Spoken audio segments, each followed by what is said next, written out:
जय गुरुदेव। अभी हम दक्षिण भारत में हम्पी क्षेत्र की विहार यात्रा कर रहे हैं और यहाँ पे मैंने देखा हर मंदिर में तीर्थंकर परमात्मा की प्रतिमाओं के दर्शन होते हैं और यहाँ के जो भी पंडित जी पुजारी हैं,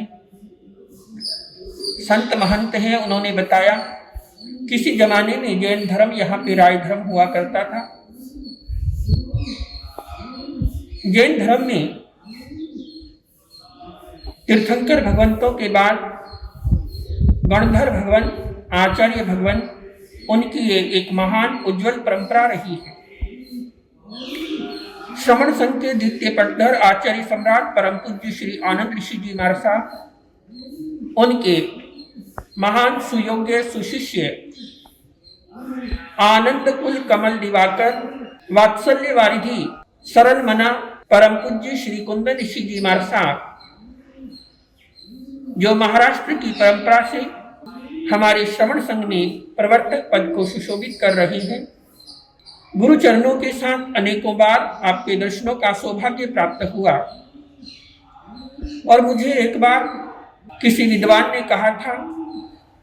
कि गुरु जो हैं अपने अनेक शिष्यों में से एक शिष्य को चुनते हैं और अपनी पूरी छवि बाहर से भी और भीतर से भी, यानी व्यक्तित्व भी और कृतित्व भी,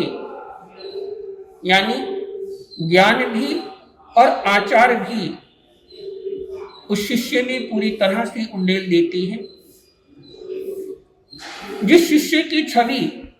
गुरु से मिलने लग जाए तो आप समझ सकती हैं कि गुरु ने पूर्ण कृपा उस शिष्य पे बरसाई है और शिष्य ने भी पूर्ण रूपेण गुरु की उस कृपा को ग्रहण किया। हमारे महाराष्ट्र प्रवर्तक परम पूज्य श्री कुंदन ऋषि जी महाराज साहब, उनके आप दर्शन करेंगे। आचार्य भगवान श्री आनंद ऋषि जी महाराज साहब की वैसी ही छवि, वैसी ही सरलता, वैसी ही सौम्यता, वैसी ही सहजता, वैसी ही मृदुता आपको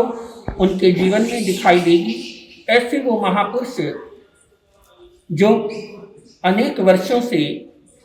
प्रवर्तक पद को सुशोभित कर रहे हैं, संयम साधना के द्वारा आत्म कल्याण के साथ साथ विश्व कल्याण कर रही है। उनके चरणों में बच्चा, युवा,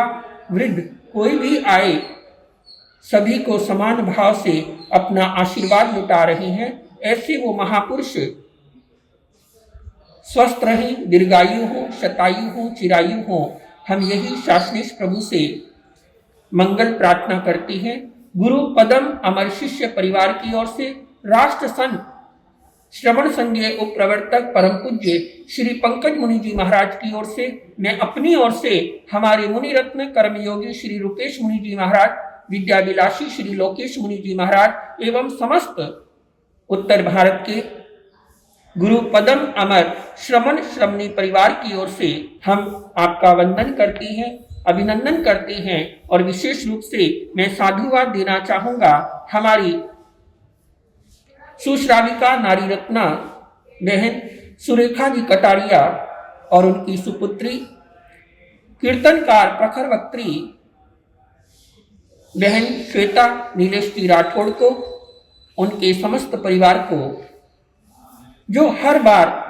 हर साल में पता नहीं कितने ही साधु संतों का, गुरु भगवंतों का, बड़े बड़े जो राजनेता हैं, अभिनेता हैं, समाज की हस्तियां हैं, उनका तो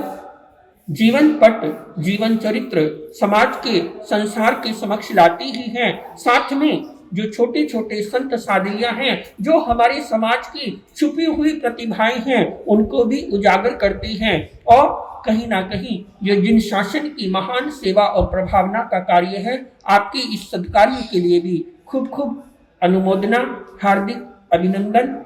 साधुवाद, गुरुदेव का आशीर्वाद। आपका ये मिशन ऐसे ही सदा आगे बढ़ता रहे और आनंद बाबा की कृपा आप सभी के ऊपर, चतुर्वेद संघ के ऊपर बरसती रहे। इन्हीं मंगल भावनाओं के साथ मैं अपने विषय को विराम दे रहा हूँ। जय गुरुदेव।